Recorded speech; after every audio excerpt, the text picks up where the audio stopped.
बंधुगण विश्व ब्रह्मांड लगी सूर्यपराग और चंद्रग्रहणर गुरुत्वपूर्ण भूमिका रही। पूरा विश्व में वर्षकु 4 ରୁ 5ଟି सूर्यपराग और चंद्रग्रहण होता है। आसंता काली अर्थात रविवार दिन महाकाश रे चलित वर्षर अंतिम चंद्रग्रहण संगठित हेब। चंद्रग्रहण हेउ बा सूर्यपराग एही महाजागतिक दृश्य सूर्य चंद्र एवं पृथ्वीर विशेष अवस्थान को नहीं घटी थाए। प्रत्येक दिन ग्रह और नक्षत्र मानकर अवस्थान रे परिवर्तन कारण प्रत्येक दिनर तिथि और नक्षत्र अलग अलग होता है। सूर्य चारिपटे पृथ्वी एवं पृथ्वीर चारिपटे चंद्र सबुबेले परिक्रमा करिथांती। जेतेबेले सूर्य पृथ्वी और चंद्र गोटे सरल रेखार रही था सेतेबेले पृथ्वी पृष्ठ रे चंद्रग्रहण लगी थाए। ज्योतिष शास्त्र अनुसार चंद्रग्रहण समय ग्रह और नक्षत्र मानकर अवस्थान रे बहुत बड़ा परिवर्तन होता है। चंद्रग्रहण 7 तारिख रविवार दिन अर्थात इंद्र पूर्णिमा दिन लागू अछि।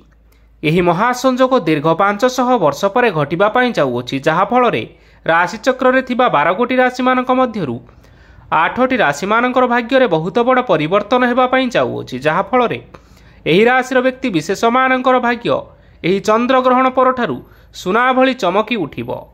तेबे सही सबु भाग्यशाली राशि मानक विषय रे ग्रहणर सूतक समय और स्पर्श समय, इंद्र पूर्णिमा पूजार समय, भागवत पूजार समय विषय रे जानिबा आगरु प्रथमे जानि रखिबा चंद्रग्रहण लागिबार समय रे कौन करिवे और कौन करिवे नाही। एथि सहित खुदुरुकुणी पूजा पालन करा जिवो ना नाही। तेबे सही सब विषय जानिबा पूर्व आपण मानक अनुरोध एही वीडियो को गोटे लाइक करि नियंतु एवं जदि एपर्यंत आपण माने हम चैनल को सब्सक्राइब करि नाहंती ताहाले वर्तमान ही सब्सक्राइब करि नियंतु। तेबे चलंतु जानिबा ज्योतिष शास्त्र रे एही समय सीमा मध्य रे केतेक कार्यगुडी को करिबा को बारण करा जाईछि। तेबे आसंतु जानिबा चंद्रग्रहण लागुथिबा समय रे केउ कार्य करिबा सबु अनुचित, जहा द्वारा आमको बहुत असुविधार सम्मुखीन करने पड़ी था। एवं वीडियोर शेष रही अछि चंद्रग्रहणर सठिक समय, इंद्र पूर्णिमा और खुदुरुकुणी पूजा पालनर शुभ समय और शुभ अशुभ राशिफल विषय रे प्रथमे जानि रखिबा एही चंद्रग्रहण लागुथिबा समय रे केउ सब कार्य करिबा अनुचित। प्रथमतः खाद्य तैयारी करंतु नाही। चंद्रग्रहण समय खाद्य पदार्थ रोषेई करने को साधारणतः अशुभ मना जाई थाए। एही समय रंधा होइतिबा खाद्य ज्योतिष शास्त्र अनुसार संपूर्ण भाव में अशुद्ध अटे। एथिपाई आपण माने चंद्रग्रहण लागुतिबा समय रे रंधन कार्य केबे हेले करंतु नाही। चंद्रग्रहण समय खाद्य ग्रहण करंतु नाही। एही समय रंधा होइतिबा खाद्य ग्रहण करिबा संपूर्ण भावे बारण अटे। ज्योतिष शास्त्र अनुसार चंद्रग्रहण समय रंधा होइतिबा खाद्य खाइले एहा हम शरीर उपरे कुप्रभाव पकाई थाए। तेणु ग्रहण हेउ बा सूर्यपराग एही समय सुखिला खाद्य बा फलमूल इत्यादि आपण माने खाई परिबे। जदि अति आवश्यक अटे तेबे खाद्य रे तुलसी पत्र पकाई रखि नियंतु। एही सब कार्य आपण माने पाक निषेध पूर्वरु करि परिबे एवं तुलसी पत्र पड़िथिबा खाद्य को आपण माने ग्रहण करि परिबे। चंद्रग्रहण समय कोनोसी शुभ कार्य करंतु नाही एवं कोनोसी शुभ कार्य करिबा पाई मध्य आलोचना करंतु नाही। एहा द्वारा आपणकर परिवार रे अनिष्ट होइथाय। चंद्रग्रहण लागुथिबा समय देवी देवतांकर पूजा संपूर्ण भावे निषेध अटे। तेणुकरी चंद्रग्रहण समय कोनोसी प्रकार आळती पूजा इत्यादि करिबा मना। एमिति करिबा द्वारा गृह दारिद्र्यता लागि रही थाए। तेणु चंद्रग्रहण समय ठाकुर पूजा करंतु नाही। एही समय ठाकुर घर को संपूर्ण भाव में बंद करी रखंतु। चंद्रग्रहण समय अन्नदान करिबार उत्तम समय मना जाइछि। एमिति कुहा जाए कि ग्रहण समय अन्नदान करिले शरीर रे कोनोसी रोग होई न थाए। तेणुकरी ग्रहण शेष होगा पर स्नान करने और पिंधिथिबा वस्त्र को धोई नेबा उचित एवं निज घरे गंगाजल छिंचन करी पवित्र करिनेबा उचित। एहा परे निजर सामर्थ्य अनुजाई आपण माने अन्न वस्त्र इत्यादि आपण माने गरीब लोक माननकु दान रे देई परिबे। चंद्रग्रहण समय कहा सहित कथा हुअंतु नहीं और सही समय भगवान माला जप करंतु। एहा द्वारा ग्रहर खराब प्रभाव आपणक ऊपर पड़ न था एवं चंद्रग्रहण समय चंद्रंक ठारू आसुथिबा छाई बा किरण अत्यंत क्षतिकारक होता है। एथिपाई आपण माने ग्रहण लागुथिबा समय आपणकर गृहर समस्त कबाट और झरका इत्यादि बंद करी रखंतु, जहा द्वारा चंद्रंकर छाई ଆପଣଙ୍କ ଗୃହକୁ ପ୍ରବେଶ କରିପାରିବ ନାହିଁ। ଚନ୍ଦ୍ରଗ୍ରହଣ ସମୟରେ ଶାରୀରିକ ସମ୍ପର୍କ ରଖନ୍ତୁ ନାହିଁ। ଏହି ସମୟରେ ନକାରାତ୍ମକ ଶକ୍ତିର ପ୍ରଭାବ ଅଧିକ ରହିଥିବା ହେତୁ ବିବାହିତ ପୁରୁଷ ଓ ମହିଳାମାନେ ଶାରୀରିକ ସମ୍ପର୍କ ରଖନ୍ତୁ ନାହିଁ। ଏହାକୁ ଜ୍ୟୋତିଷ ଶାସ୍ତ୍ରରେ ଅଶୁଭ ମନାଯାଇଛି। ଏହାଦ୍ୱାରା ଆପଣଙ୍କର ସମ୍ପର୍କରେ ଫାଟ ସୃଷ୍ଟି ହୋଇଥାଏ ଏବଂ ଏହାର କୁପ୍ରଭାବ ଆପଣଙ୍କ ସନ୍ତାନମାନଙ୍କ ଉପରେ ମଧ୍ୟ ପଡ଼ିଥାଏ। ଚନ୍ଦ୍ରଗ୍ରହଣ ସମୟରେ କୌଣସି ଗଛ ସହ ଲାଗିବା, ପତ୍ର ଏବଂ ଫୁଲ ଫଳ ତୋଳିବା ଉଚିତ ନୁହେଁ। ଏହାଦ୍ୱାରା ମଧ୍ୟ ହାନି ହୋଇଥାଏ। ଜ୍ୟୋତିଷ ଶାସ୍ତ୍ର ଅନୁସାରେ କୌଣସି ଚନ୍ଦ୍ରଗ୍ରହଣ ସମୟରେ ନଖ ବା ଚୁଟି କାଟିବା ଉଚିତ ନୁହେଁ। ଏମିତି କଲେ ଅଶୁଭ ହୋଇଥାଏ।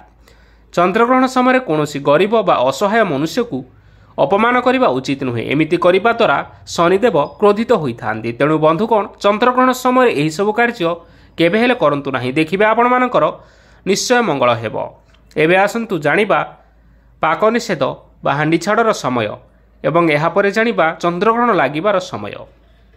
ସାଧାରଣତଃ ଗ୍ରହଣ ଲାଗିବାର 9 ଘଣ୍ଟା ବା 3 ପ୍ରହର ପୂର୍ବରୁ ଏବଂ ସୂର୍ଯ୍ୟପରାଗ ଲାଗିବାର 12 ଘଣ୍ଟା ବା 4 ପ୍ରହର ପୂର୍ବରୁ ପାକ ନିଷେଧ ବା ହାଣ୍ଡି ଛାଡ଼ କରାଯାଇଥାଏ। ଏହି ସମୟକୁ ଆମେ ସାଧାରଣତଃ ଭାବେ ସୂତକ ସମୟ ମଧ୍ୟ କହିଥାଉ। ଏହି ଚନ୍ଦ୍ରଗ୍ରହଣ ଲାଗୁଥିବା ସମୟରେ ଖାଦ୍ୟ ଗ୍ରହଣ କରିବାକୁ ବାରଣ କରାଯାଇଛି, କାରଣ ଚନ୍ଦ୍ରଗ୍ରହଣ ଲାଗିବା ସମୟରେ ପେଟରେ କିଛି ଖାଦ୍ୟ ପଦାର୍ଥ ନ ରହିବା ହିଁ ଭଲ। ତେଣୁ ସାଧାରଣତଃ ଚନ୍ଦ୍ରଗ୍ରହଣ ଲାଗିବାର 9 ଘଣ୍ଟା ପୂର୍ବରୁ ହାଣ୍ଡି ଛାଡ଼ କାର୍ଯ୍ୟ ଆରମ୍ଭ କରାଯାଇଥାଏ। ତେବେ ଏହି ଚନ୍ଦ୍ରଗ୍ରହଣର ସୂତକ ସମୟ ବା ପାକ ନିଷେଧର ସମୟ ହେଉଛି 7 ସେପ୍ଟେମ୍ବର 2025 ରବିବାର ଦିନ 12:57 ଏବଂ 33 ସେକେଣ୍ଡରୁ ଆରମ୍ଭ ହେବ ଓ ମଧ୍ୟରାତ୍ରି 1:26 ଏବଂ 42 ସେକେଣ୍ଡ ପର୍ଯ୍ୟନ୍ତ ଲାଗି ରହିବ।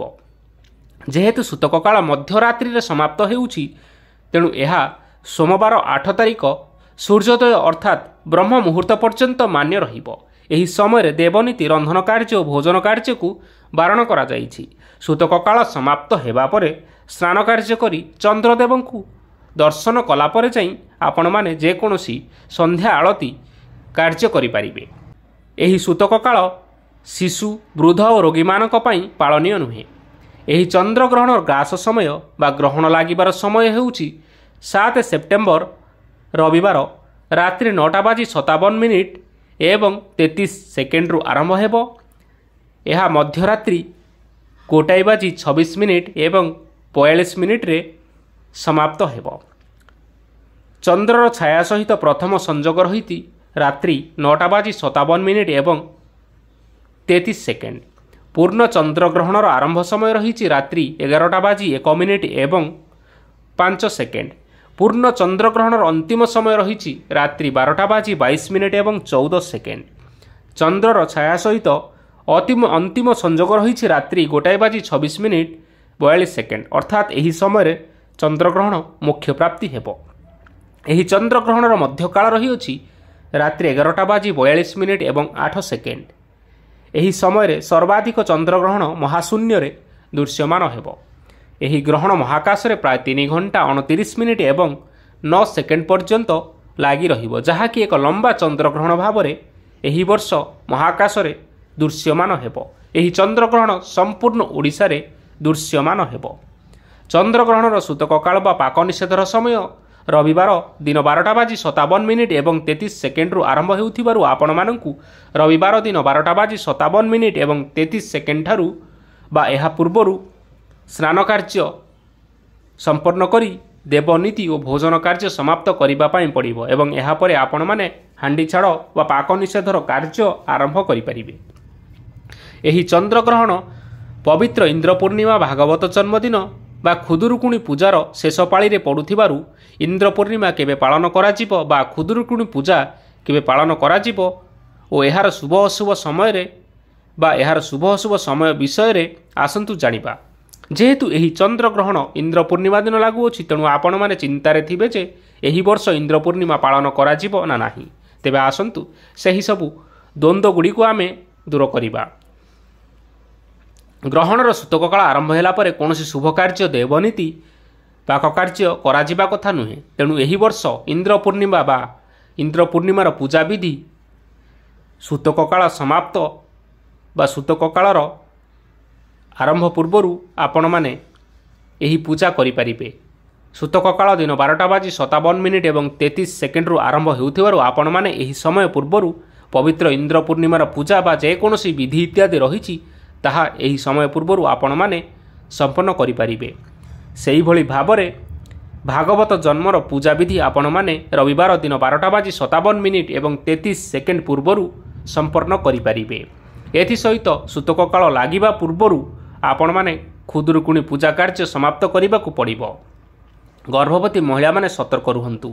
ଏହି ସମୟ ଗର୍ଭବତୀ ମହିଳାମାନଙ୍କ ପାଇଁ ବହୁତ ଅଶୁଭ ଏବଂ ସମ୍ବେଦନଶୀଳ ହୋଇଥିବାରୁ ସେମାନଙ୍କୁ ସାବଧାନ ରହିବା ସହିତ ଚନ୍ଦ୍ରଗ୍ରହଣ ଦେଖିବା ପାଇଁ ମଧ୍ୟ ବାରଣ କରାଯାଇଛି। ଗ୍ରହଣ ଲାଗିବା ସମୟରେ ଗର୍ଭବତୀ ମହିଳାମାନେ କୌଣସି ଜିନିଷ କଟାକଟି ବା କୌଣସି କପଡ଼ା ଆଦି ସିଲାଇ କରନ୍ତୁ ନାହିଁ, ନଚେତ୍ ଏହାର କୁପ୍ରଭାବ ଗର୍ଭରେ ରହିଥିବା ଶିଶୁ ଉପରେ ସିଧାସଳଖ ଭାବରେ ପଡ଼ିଥାଏ।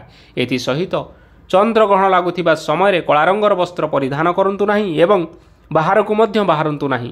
ଚନ୍ଦ୍ରଗ୍ରହଣ ଲାଗୁଥିବା ସମୟରେ ଯଦି ଚନ୍ଦ୍ରର ଛାୟା କୌଣସି ଗର୍ଭବତୀ ମହିଳାଙ୍କ ଉପରେ ପଡ଼ିଯାଏ ତେବେ ତାହାର ଗର୍ଭର ପ୍ରଥମ ଶିଶୁକୁ ଶାରୀରିକ ଦୋଷ ଲାଗିଯାଏ, ଯାହା ଭବିଷ୍ୟତରେ ବହୁତ ବଡ଼ ସମସ୍ୟା ସୃଷ୍ଟି କରିଥାଏ। ତେଣୁ ଗର୍ଭବତୀ ମହିଳାମାନେ ଏହି ସମୟରେ ବାହାରକୁ ବାହାରନ୍ତୁ ନାହିଁ। ଏଥିସହିତ ଜ୍ୟୋତିଷ ଶାସ୍ତ୍ର ଅନୁସାରେ ଏହି ଚନ୍ଦ୍ରଗ୍ରହଣ କାରଣରୁ ଗ୍ରହ ଓ ନକ୍ଷତ୍ରମାନଙ୍କର ସ୍ଥାନରେ ପରିବର୍ତ୍ତନ ହେବା ପାଇଁ ଯାଉଅଛି। ଏହି ଚନ୍ଦ୍ରଗ୍ରହଣ କାରଣରୁ କିଛିର ରାଶିର ଲୋକମାନଙ୍କ ଉପରେ ବା ବ୍ୟକ୍ତିବିଶେଷମାନଙ୍କ ଉପରେ ଶୁଭ ପ୍ରଭାବ ମଧ୍ୟ ପଡ଼ିବ। ଗ୍ରହମାନଙ୍କର ପରିବର୍ତ୍ତନ କାରଣରୁ ଏହି କିଛି ରାଶିର ଲୋକମାନେ ନିଶ୍ଚିନ୍ତ ଭାବରେ ଶୁଭ ଫଳ ପ୍ରାପ୍ତି କରିପାରିବେ। ଏହି ଗ୍ରହମାନଙ୍କର ପ୍ରଭାବ ଏହି ଚନ୍ଦ୍ରଗ୍ରହଣ ଦ୍ୱାରା ବିଶେଷ ଭାବରେ ପ୍ରଭାବିତ ହେବ। ତେଣୁ ଗ୍ରହମାନଙ୍କର ପରିବର୍ତ୍ତନ କାରଣରୁ ରାଶିଚକ୍ରରେ ରହିଥିବା 12 ଗୋଟି ରାଶିମାନଙ୍କ ମଧ୍ୟରୁ କେବଳ ଏହି 8ଟି ରାଶିର ବ୍ୟକ୍ତିବିଶେଷମାନଙ୍କ ଉପରେ ଏହି ଚନ୍ଦ୍ରଗ୍ରହଣର ଶୁଭ ପ୍ରଭାବ ପଡ଼ିବା ପାଇଁ ଯାଉଅଛି। ଏହିସବୁ ଭାଗ୍ୟଶାଳୀ ରାଶିମାନେ ହେଉଛନ୍ତି ମେଷ ରାଶି, ବୃଷ ରାଶି, ମିଥୁନ ରାଶି, ତୁଳା ରାଶି, ବିଛା ରାଶି, ଧନୁ ରାଶି, ମକର ରାଶି ଏବଂ ମୀନ ରାଶି। ଏଥିସହିତ କର୍କଟ ରାଶି, ସିଂହ ରାଶି, କନ୍ୟା ରାଶି ଓ କୁମ୍ଭ ରାଶିର ବ୍ୟକ୍ତି ବିଶେଷମାନଙ୍କ ଉପରେ ଏହି ଚନ୍ଦ୍ରଗ୍ରହଣର ଖରାପ ବା ଅଶୁଭ ପ୍ରଭାବ ପଡ଼ୁଥିବାରୁ ଏହିସବୁ ରାଶିମାନେ ଚନ୍ଦ୍ରଗ୍ରହଣ ଲାଗୁଥିବା ସମୟରେ ସାବଧାନ ରହିବା ପାଇଁ ଚେଷ୍ଟା କରନ୍ତୁ ଏବଂ ଭଗବାନଙ୍କର ନାମ ଜପ କରନ୍ତୁ। ଦେଖିବେ ଆପଣମାନଙ୍କ ଉପରକୁ ଆସୁଥିବା ଘାତ ଓ ପ୍ରତିଘାତ ଆପେ ଆପେ ଟଳିଯିବ। ତେବେ ବନ୍ଧୁଗଣ, ଏହା ଥିଲା ଏହି ବର୍ଷ ଅନ୍ତିମ ଚନ୍ଦ୍ରଗ୍ରହଣର ସମୟ ସୀମାଠାରୁ ଆରମ୍ଭ କରି ସମ୍ପୂର୍ଣ୍ଣ ବିବରଣୀ ବିଷୟରେ। ଆଶା କରୁଛୁ ଆପଣମାନଙ୍କୁ ଏହି ଭିଡ଼ିଓଟି ନିଶ୍ଚୟ ଭାବରେ ପସନ୍ଦ ଆସିଥିବ। ପସନ୍ଦ ଆସିଥିଲେ ଭିଡ଼ିଓକୁ ଲାଇକ୍ କରିବା ସହିତ ଆପଣଙ୍କ ପ୍ରିୟଜନମାନଙ୍କ ସହିତ ସେୟାର କରିନିଅନ୍ତୁ। ଧନ୍ୟବାଦ।